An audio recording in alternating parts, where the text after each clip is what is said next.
कि स्पिरिचुअलिज्म का क्या रोल है, जिसको हम बाहर स्पिरिचुअलिज्म कह रहे हैं, दैट इज समथिंग जिसको हम इस्लाम में प्रैक्टिस कर रहे हैं। Islamic psychology is psycho spiritualism.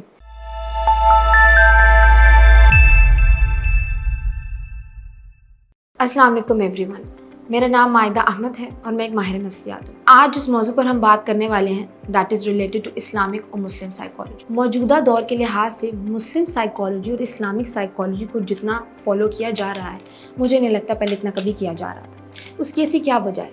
क्योंकि लोगों में रुझान और लोगों में अवेयरनेस मज़ीद ज़्यादा बढ़ती जा रही है, शऊर मज़ीद ज़्यादा बढ़ता जा रहा है। मुस्लिम साइकोलॉजी हमें ये बताती है कि इस्लामिक टीचिंग्स, जो अहादीस, कुरान और जो इस्लामिक टीचिंग्स हम हमेशा से पढ़ते आ रहे हैं, वो साइकोलॉजिकल डिसऑर्डर्स की मैनेजमेंट में क्या और किस तरह रोल प्ले करती हैं और उसको किस हद तक इन्फ्लुएंस करती हैं। मिसाल के तौर पर अगर हम इस्लामिक साइकोलॉजी को एक मिसाल से समझने की कोशिश करें तो वो कुछ यूँ होगी कि इस्लाम और कुरान मजीद दोनों ही हमें शुक्र अदा करने को तलकीन देते हैं। बिल्कुल इसी तरह एज ए साइकोलॉजिस्ट हम भी अपने क्लाइंट को ग्रैटिट्यूड को प्रैक्टिस करने को कहते हैं।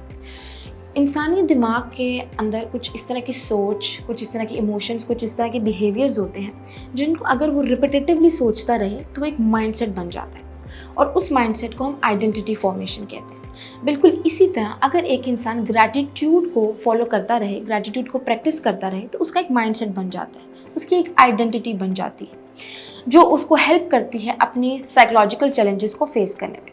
बहुत सारी रिसर्चेस भी ये बताती हैं कि जिस तरह कुछ अरसे पहले मैं एक सिस्टमैटिक रिव्यू पढ़ रही थी जिसमें ये बताया जा रहा था कि वो ममालिक जहाँ पे स्पिरिचुअल और रिलीजियस प्रैक्टिसेस का रुझान ज़्यादा है, वहाँ पर नफ्सियाती और जहनी मसाइल का जो ग्राफ है वो भी कम है एज़ कम्पेयर टू उन ममालिक के जहाँ पर ज़्यादातर लोग एथियज़म को फोकस करते हैं और एथियज़म को फॉलो करते हैं, राइट।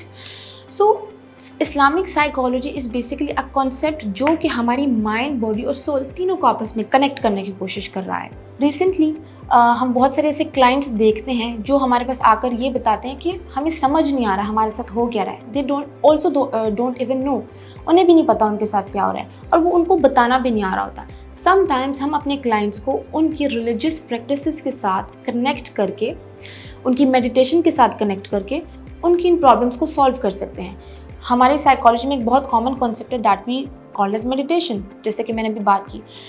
जिस तरह फॉरेनर कंट्रीज़ में और जो इंडिजिनस प्रैक्टिसेस हैं वहाँ पर मेडिटेशन को, जहाँ पर एक थेरेप्यूटिक टेक्निक का रोल प्ले किया जा रहा है, थेरेप्यूटिक टेक्निक की प्लेसमेंट दी गई है, वहाँ पर इस्लाम हमें मेडिटेशन को दिन में 5 दफ़ा फॉलो करने की तलकीन करता है। सो दिस इज़ समथिंग कि इस्लामिक साइकोलॉजी का ट्रेंड इसलिए इतना ज़्यादा होता जा रहा है क्योंकि इसकी ज़रूरत भी बढ़ती जा रही है और लोग अपनी इस्लामिक, रिलीजियस और स्पिरिचुअल प्रैक्टिसेस से दूर भी होते जा रहे हैं। मेरे बहुत सारे ऐसे क्लाइंट्स हैं जिनको जब मैं इस्लामिक थेरेपी उनके ऊपर अप्लाई करती हूँ और इस्लामिक अप्रोचेस उन पर अप्लाई करती हूँ तो मुझे उनसे बहुत इफ़ेक्टिव रिजल्ट्स मिलते हैं और क्लाइंट के बहुत अच्छे फीडबैक्स मिलते हैं।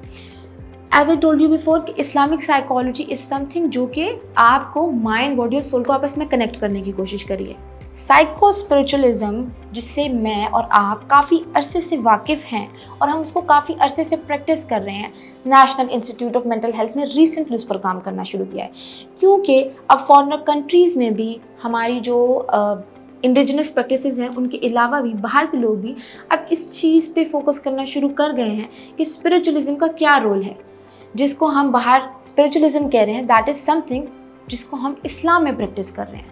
Islamic psychology is psycho spiritualism. जहाँ पर साइको स्पिरिचुअलिज्म को प्रैक्टिस किया जा रहा है, बिल्कुल इस्लामिक साइकोलॉजी की भी उतनी ही इम्पोर्टेंस है।